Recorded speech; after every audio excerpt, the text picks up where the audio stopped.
todos. Igreja animada, né? Prazer estar aqui mais uma vez, nessa manhã, para mais uma vez ministrar a palavra aqui. Eu espero que essa palavra venha falar o nosso coração, assim como falou o meu coração nessa manhã. Que o Espírito Santo possa estar sempre com cada um de nós, fazendo com que ele continue presente na vida de cada um. Eu falei para a irmã Jane que eu não ia cantar, mas eu vou cantar um louvor, porque esse louvor é um louvor de decisão. E eu acredito que ao ler essa mensagem nessa manhã, eu necessito de uma decisão mais ampla na minha vida. Esse louvor faz com que ajude a tomar mais e mais decisões ao lado do Senhor Jesus. Amém.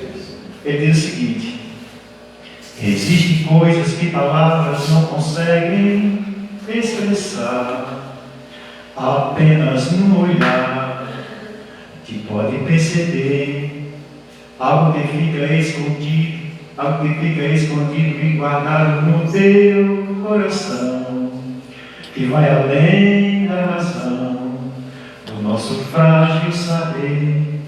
Deus conhece a tua vida e sonda os teus pensamentos.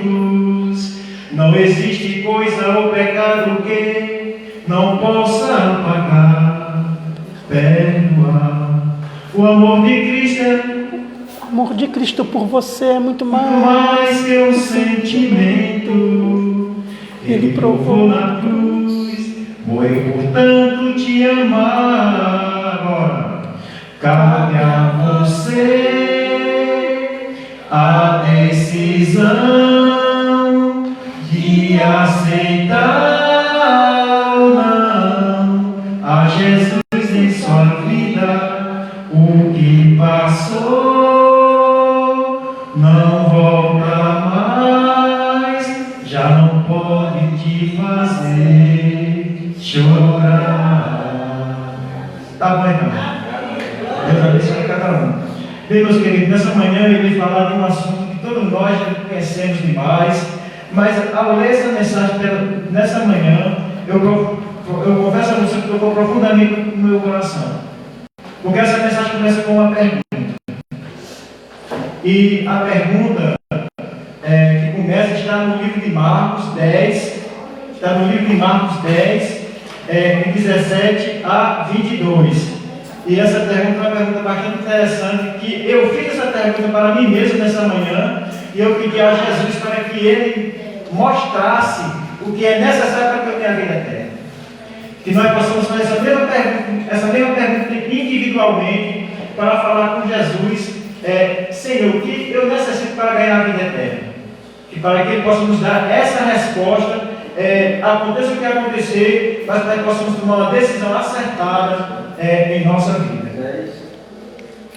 Marcos 10, 17 em diante. Todos abriram suas Bíblias?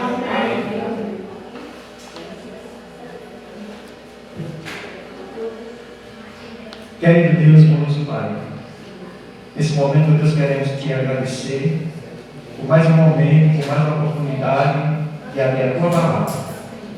Venha falar conosco, Deus, nessa manhã. Mas não fale o homem, mas fale, Senhor Jesus, aos nossos corações, envolvidos pelo Espírito Santo, em nome de Jesus. Amém. Aqui diz o seguinte: e pondo-se Jesus a caminho, correu um homem ao seu encontro e, ajoelhando-se, perguntou-lhe: bom mestre, que farei para herdar a vida eterna? Esse jovem aqui faz uma pergunta ao Rei do Universo. E respondeu-lhe Jesus: por que me chamas bom? Ninguém é bom senão um, e é Deus. Sabe os mandamentos: não matarás, não adulterarás, não furtarás, não dirás falso testemunho, não defraudarás ninguém, honra teu pai e a tua mãe. Então ele respondeu: mestre, tudo isso tenho observado desde a minha juventude. E Jesus, fitando, o amou e disse: só uma coisa te falta, vai vender tudo que tens, dá aos pobres e terá um tesouro no céu. Então vem e segue. Ele, porém, contraído com estas palavras, retirou-se triste, porque era dono de muitas propriedades. Meus queridos, eu confesso a vocês, depois que eu li essa mensagem, essa manhã, no decorrer da mensagem, tocou em mim. Porque eu acho que você já deve ter lido essa mensagem em algum momento. E aqui diz o seguinte na mensagem. O jovem rico era um rapaz como qualquer um jovem da igreja hoje. Era membro de uma congregação cujos líderes se preocupavam muito com normas, leis e regulamentos. Não pode fazer isso, não pode fazer aquilo. Fazer isso é pecado, fazer aquilo também é pecado. Aquele jovem cresceu tendo um conceito errado de Deus. Imaginava-o sentado no seu trono de justiça, ditando regras, com o rosto sério e uma vara na mão, pronto para castigar o desobediente. Desde pequeno, seus pais e os seus líderes da igreja exigiram o fiel cumprimento de todas as normas. Eram líderes preocupados com a imagem da igreja. O que realmente apontava para eles era o que as pessoas cumprissem as normas, que fossem bons membros de igreja e nada mais. O jovem rico aprendeu esse modo a cumprir todas as normas e leis. Paralelamente, era um jovem bem comportado, ativo na igreja, participava das pregações e cultos, podia ser apontado como exemplo para outros, mas alguma coisa estava errado lá no fundo do seu coração. Será também nós não vemos a igreja com esse mesmo comportamento desse jovem rico? Muitas vezes a gente vê alguém bem comportado na igreja, uma pessoa que faz tudo na igreja, uma pessoa que está ocupando cargo na igreja, uma pessoa que está fazendo com que as pessoas se orgulhem daquela pessoa, e muitas vezes falta algo nele, está preocupado apenas com leis, com regulamentos, com a plataforma da igreja, com o nome da igreja, com a placa da igreja. E muitas vezes eu fiquei analisando para mim mesmo, será se eu estou como aquele jovem, preocupado com as normas da igreja, preocupado em seguir mandamentos, leis e outras coisas mais. Mas a história está registrada no livro de Marcos 10, como nós já lemos. Os líderes da igreja ainda preocupados somente com o cumprimento rígido das leis foram os primeiros a sair ao encontro de Jesus. O registro sagrado narra assim, e aproximadamente dele. Os fariseus perguntaram, e aproximando-se dele perguntaram, tentando, é lícito um homem repudiar sua mulher? Marcos 10, 2. Você recebe inquietude e detalhes, líderes. Sua grande preocupação era apenas com os detalhes. A gente vê aqui que a única preocupação dos líderes religiosos naquela época era apenas com detalhes, com leis, com regulamentos. E é de algum modo possível obedecer a tudo e estar completamente perdido dentro da igreja. Muitas vezes nós obedecemos, nós estamos fazendo tudo certinho e às vezes nós estamos perdidos dentro da igreja. É interessante que este foi um tratamento de choque. Ele, porém, respondendo, lhe disse: mestre, tudo isso guardei desde a minha mocidade. Está lá em Marcos 10, 20. Mas a angústia não desapareceu. O desespero aumenta. A sensação de estar perdido é cada vez maior. Jesus olhou para ele com ternura e com amor. Então vejamos bem, aquele jovem fazia, ele cumpriu o dízimo, era fiel com Deus, ele fazia tudo direitinho, mas ele não se achava seguro ainda para entrar no reino dos céus. Sabe, Jesus também ama você, não importa se você é pobre, não importa se você é preto, não importa se você é rico, não importa se você é branco, não importa a sua condição social, Jesus te ama, assim como Ele me ama. Não importa o seu passado, não importa o seu presente, mas o que mais importa é que Jesus tem um plano de salvação para você. Jesus tem um plano de salvação para mim. E esse plano de salvação está sob a nossa responsabilidade. Pondo-se em que pode ser que em algum momento de sua vida sinta que ninguém gosta de você, que seus pais não o compreendem, que seus professores não apreciam seu valor, que a vida lhe negou as oportunidades, que deu a outros, que o mundo inteiro não aceita. Pode até ser que você não goste de você mesmo. Tudo isso pode, de algum modo, ser verdade, mas Deus gosta de você. Não importa as pessoas que estão ao seu redor, não importa se alguém gosta de você ou não importa o que você faz, as pessoas gostam do que você faz, não importa a sua qualidade, não importa o seu tamanho, a sua posição social. O que importa, o que é mais importante sobre tudo isso aí é que existe alguém que gosta de você. E esse alguém chama-se Jesus. Pois Jesus veio a esse mundo para pagar o preço do pecado. Jesus veio a esse mundo para nos resgatar da mão do inimigo. E Ele tem um plano de salvação gratuitamente para cada um de nós, mas nós precisamos aceitar como Ele é. Ele traça todas as diretrizes para a nossa vida espiritual. Nós temos um manual, que é a palavra de Deus, nas nossas mãos, para que nós possamos fazer com que esse manual nos alcance para vivermos com Cristo eternamente. Mas de algum modo são verdades que muitas pessoas, mesmo com esse manual na mão, vão se perder com esse próprio manual.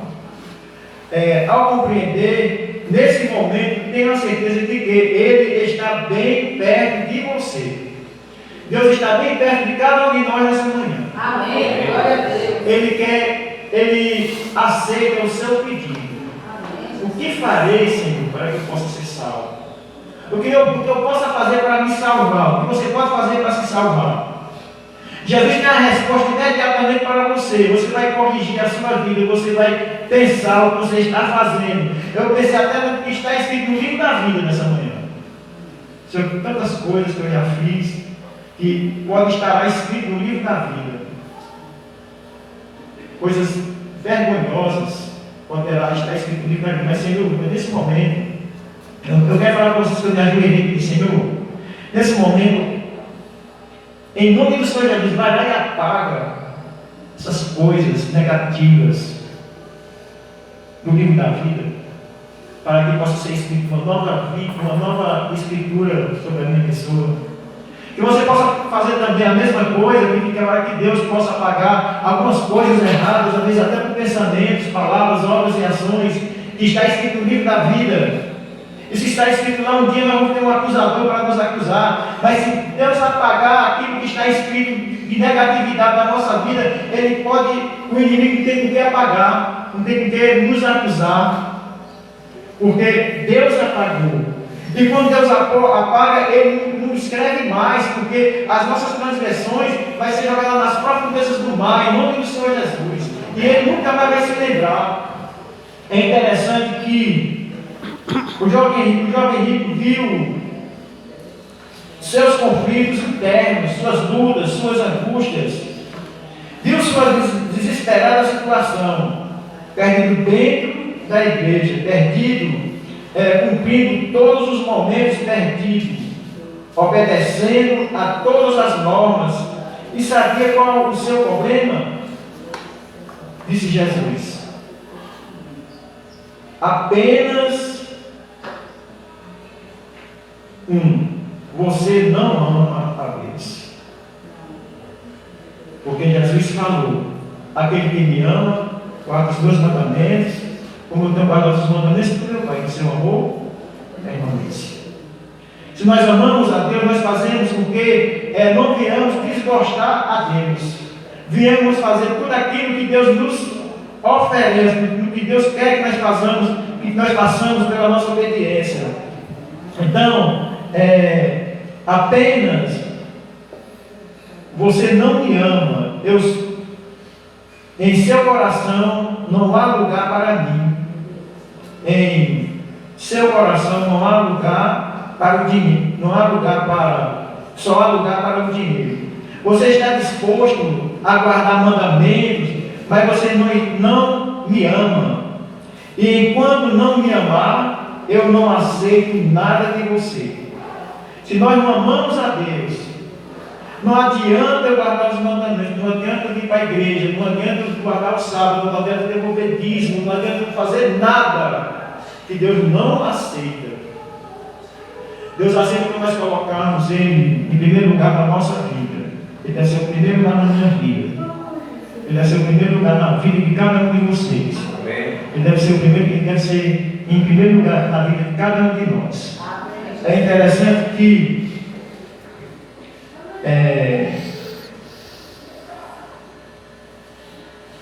mandamentos, mas você não me ama. Enquanto não me amar, eu não aceito nada de você. Não adianta guardar mandamentos, cumprir normas, obedecer regulamento, se você não me ama, se você não me amar. Nada disso tem sentido.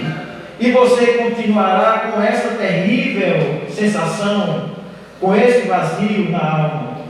Vamos fazer uma coisa, meu querido filho. Você agora vai para casa, tira o coração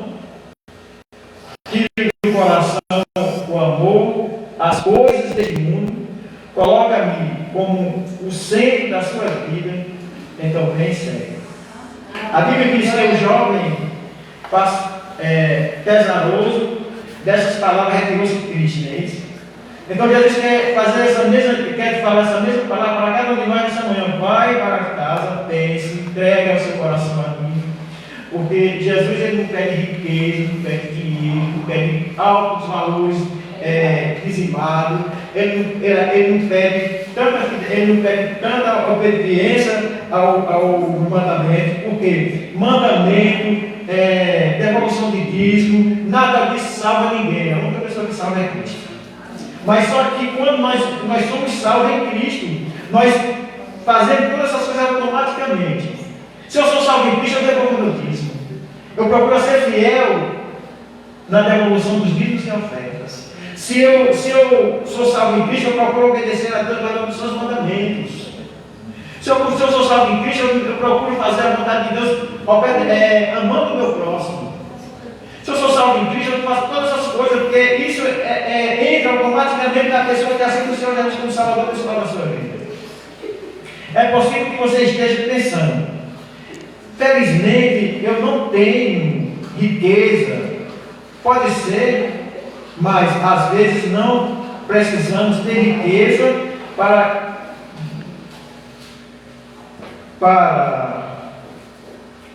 destronar Jesus no coração.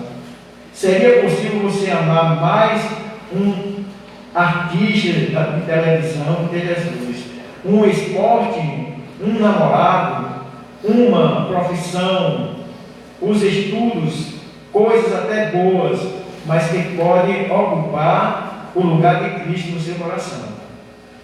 Pode ser até que você ame mais a sua igreja, a doutrina da sua igreja, o nome da sua igreja, do que o Senhor Jesus. Pergunto: qual deveria ser a nossa primeira preocupação?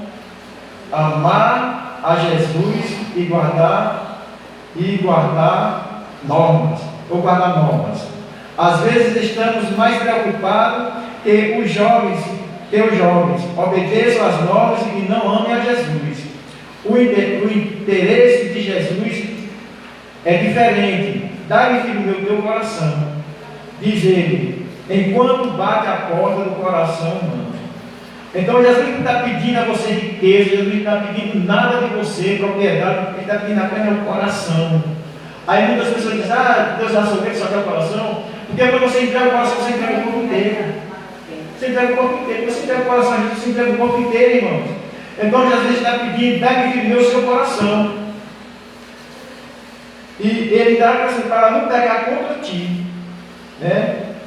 Diz ele, enquanto bate a porta do coração humano, há algo que nunca deveríamos esquecer. É possível de alguma maneira cumprir normas sem amar a Jesus, mas é impossível amar a Jesus e deixar de cumprir as normas. É impossível você amar a Jesus e deixar de não guardar o sábado. É impossível você amar a Jesus e não devolver o dízimo e ofertas. É impossível você amar a Jesus e você não se preocupar em ajudar o ser humano. É impossível você amar a Jesus e não cumprir com todas as outras coisas. Tudo isso é meio de salvação. Sabe qual é o nosso grande drama na vida espiritual? Sabe por que não somos felizes na igreja?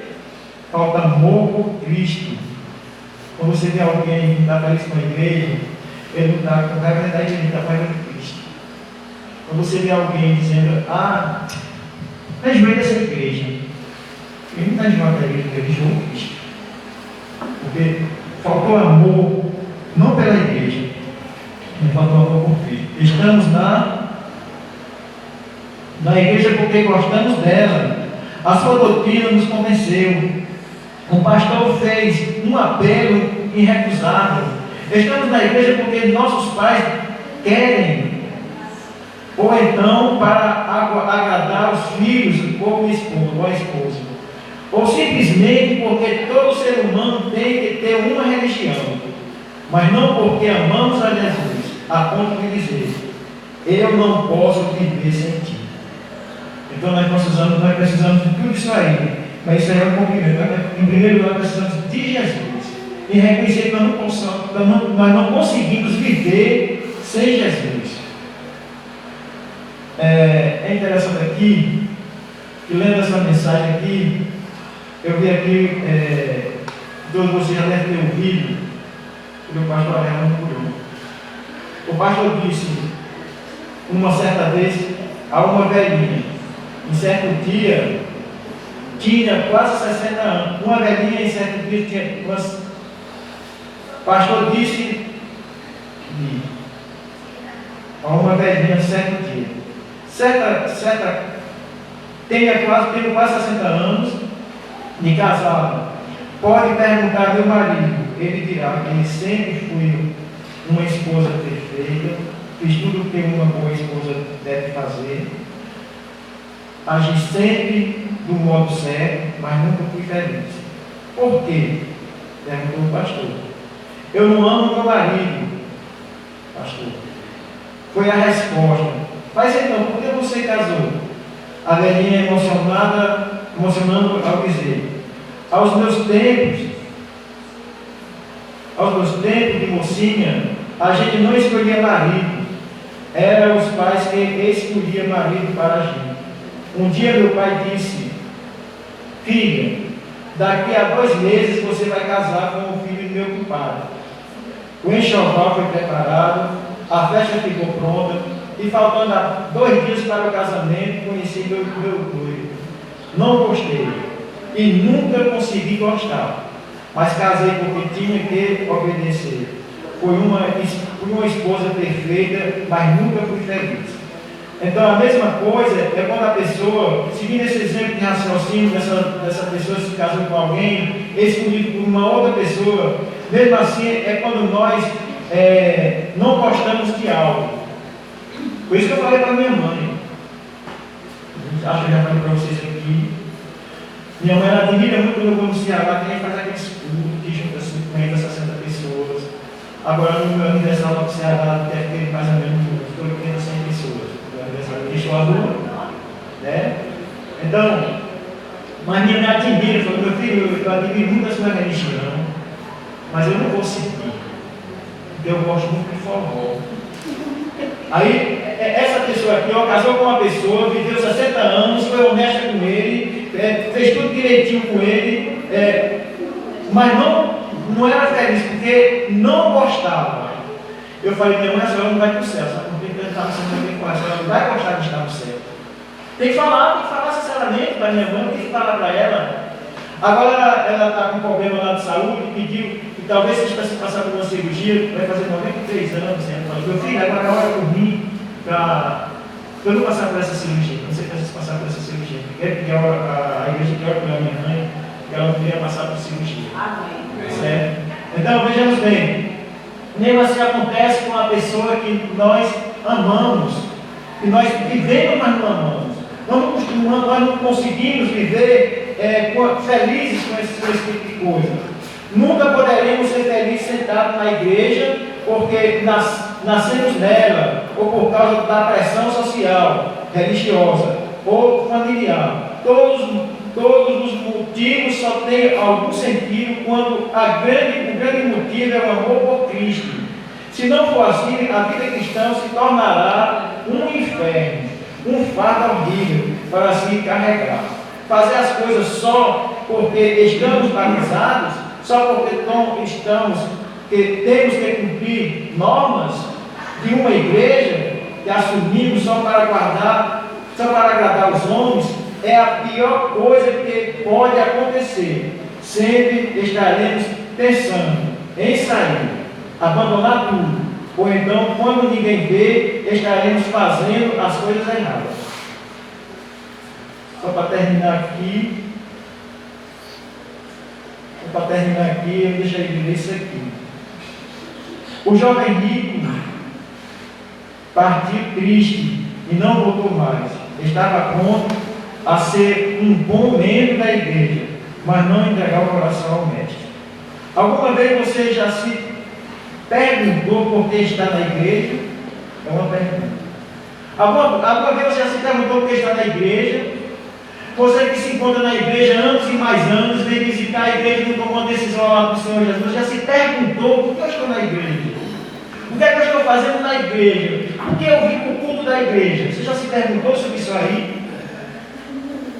Não faz essa pergunta às pessoas. Por que eu estou na igreja? Eu acredito que todos nós que viemos para a igreja temos um objetivo. Eu venho para a igreja porque o meu objetivo não é se salvar. Eu venho para a igreja porque eu quero estar ao lado de Jesus quando ele voltar. Eu venho para a igreja porque eu quero ir para Nova Jerusalém, uma cidade pavimentada de ouro. Não uma cidade como Belmonte que você vê alguma coisa ali para lá no centro, mas nos bairros é tudo sul. Mas eu quero morar em uma cidade onde o rei do universo é o próprio Deus. Então, neste momento, embora você não possa ver Jesus, está aí perto de você. Se você com os braços abertos dizendo, venha a mim, filha, venha a mim, filho, está você triste, venha a Jesus, Ele confortará a sua alma cansada. Sente-se só, venha a Jesus, Ele preencherá o seu coração de tal maneira que não se sentirá mais frio da solidão. Pensa o peso da culpa de algum erro passado com a tormenta, venha Jesus. Ele morreu para pagar o preço dos seus erros e está disposto a dar-lhe hoje a oportunidade de começar uma nova experiência. Não importa quem é você ou como você vive, não importa o seu presente nem o seu passado, não importa as suas virtudes ou os defeitos, suas vitórias ou derrotas, venha Jesus. Aqui está falando, não importa quem você é, não importa o que você fez, o que você tenha feito ou deixou de fazer, não importa o seu presente, não importa o seu passado, mas o que importa é o seu presente, é o seu futuro ao lado do Senhor Jesus. Amém. Você precisa se preparar ao lado do Senhor Jesus. Jesus está te chamando. Toma uma decisão ao lado do Senhor, porque Ele quer te salvar. Ele quer tirar você dessa vida de amargura, de problema, de dificuldade. Venha a Jesus. Não faça como aquele jovem rico que fez a pergunta a Jesus e desistiu. Mas faça como Zaqueu, como Nicodemos, que faz a mesma pergunta a Jesus e aceitou. ir para os seus braços. Se você deseja aí aos braços de Jesus, você pergunta a Ele, toma uma decisão o mais rápido possível, que Jesus quer te salvar. Jesus quer o melhor para você. Pense nisso. Diz que tem algo de grande para te oferecer. Que Deus abençoe você. Amém. Glória. Deus abençoe.